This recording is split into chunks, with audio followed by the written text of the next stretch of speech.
As we finished a week of quarantine, shortages in the stores, work from home, schools being brought online, we have to admit that we're well outside our comfort zone. Remember when kids could go to school? Remember when toilet paper was easy to find? Remember when we could come to church on Sunday, shake hands, give a hug, and sit next to each other?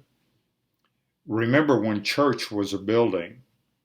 Do you remember as a child learning, here's the church, here's the steeple, open the doors, and here's all the people?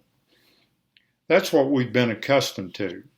The church is a building that we go to, and there we encounter God. But our building has been taken away from us by COVID-19, just as surely as Israel had the temple taken away from them as they were carried into slavery. Now God spoke to those in exile through the prophet Jeremiah. He spoke to those whose normal was no longer available. He wrote to those whose faith was shaken because their building, their temple, was gone.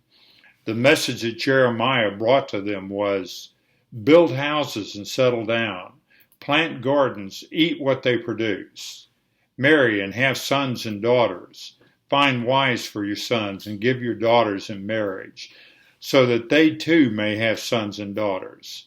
Increase in number there, do not decrease. Also, seek the peace and prosperity of the city to which I have carried you into exile. Pray to the Lord for it, because if it prospers, you too will prosper.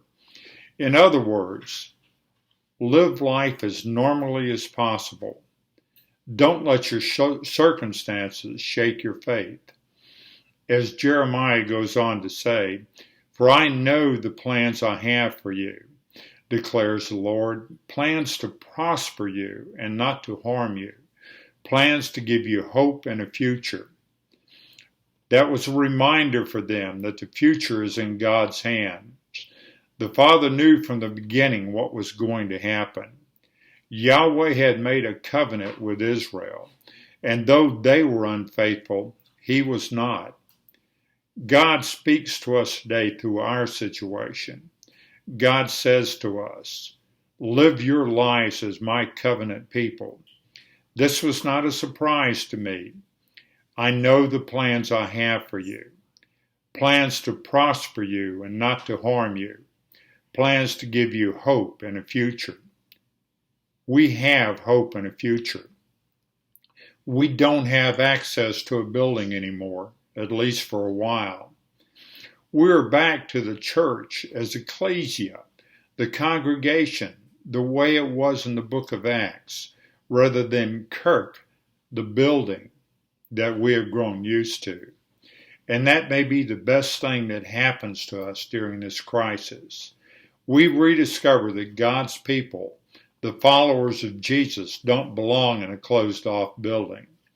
They belong in the world, being the hands and feet of God. They belong in the world, telling the story of Jesus and living in hope and the power of the Holy Spirit. We bring healing through the power and presence of God.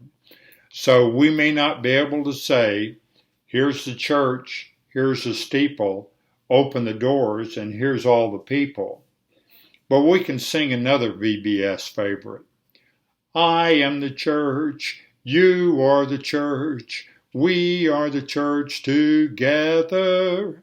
All of God's people all around the world.